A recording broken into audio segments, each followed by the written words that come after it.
সেখানে বলা হচ্ছে নামাজের 5 মিনিট আগে বন্ধ করতে হবে ঢাক ও মাইক। মাত্র 5 দিনের দুর্গাপুজো, সেই 5 দিনে 1 কোটি মানুষের উৎসবকে একটু মান্যতা দেওয়া তো নয়, বরং কিভাবে সংখ্যাগুরুদের তাদের বিষয়টাকে সুরক্ষিত করা যায় সেটাকেই মাথায় রেখে বাকিটা পরে হবে কি হবে না সেটাও বড় কথা নয়। নামাজ শেষ হওয়া পর্যন্ত ঢাক ও মাইক বন্ধ রাখতে হবে। নামাজটাকেই সব থেকে বড় করে রাখা হচ্ছে, বাকি সমস্ত সংখ্যালঘুদের যা যা স্বার্থ তা সুরক্ষিত হোক বা না হোক কিছু যায় আসে না। নামাজের হ্যালো গাইস, আসসালামু আলাইকুম। তো ভিডিওটা দেখে একটু হলেও বুঝতে পারছেন নিউজটা ইন্ডিয়ান নিউজ।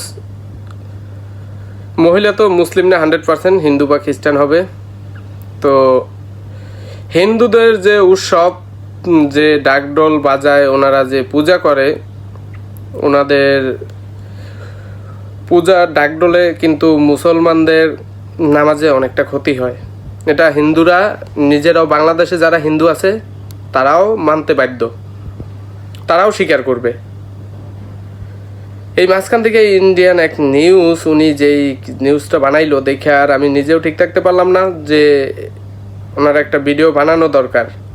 এই মহিলা কি বললো যে 1 কোটি মানুষের জন্য 5 দিনের দুর্গাপুজোর উৎসব, 1 কোটি মানুষের জন্য 5 দিনের এটা আমরা নামাজ করতে পারলাম না। কি বলতে চাইছি বুঝছেন?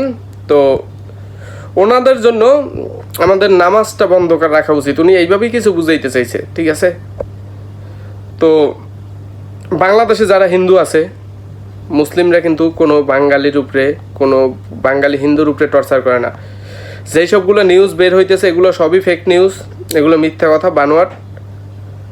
তো 1 কোটি মানুষের হিন্দু উৎসবের জন্য আমাদের নামাজ পড়তে 10 মিনিট 15 মিনিট সময় লাগে।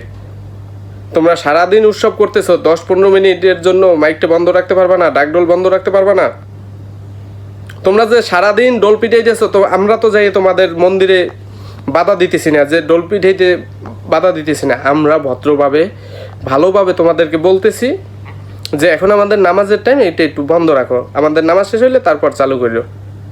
আমরা তো তোমাদের উপরে অত্যাচার করতেছি না, টর্চার করতেছি না, গায়ে হাত তুলতেছি না, খারাপ ব্যবহার করতেছি না।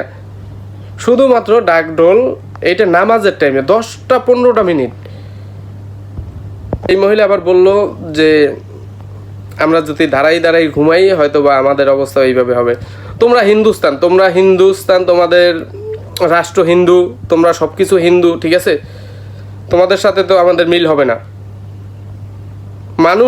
মানুষ সবাই সমান, এই অনুসারে মিল আছে, কিন্তু তোমরা ধর্ম আলাদা, আমাদের মুসলিম ধর্ম। কিন্তু আমরা কখনোই তোমাদের ধর্মকে ঘৃণা করি, তোমাদের উপরে অত্যাচার করি নাই, কোনো অপবাদ দেয় নাই। এখনো পর্যন্ত দেখতেছি না কেউ অত্যাচার করছে বাংলাদেশ হিন্দুদের উপর। তো এই যে মহিলা যে কথাগুলো বলল, এর কি বিচার হওয়া উচিত আপনারা কমেন্টে জানাবেন।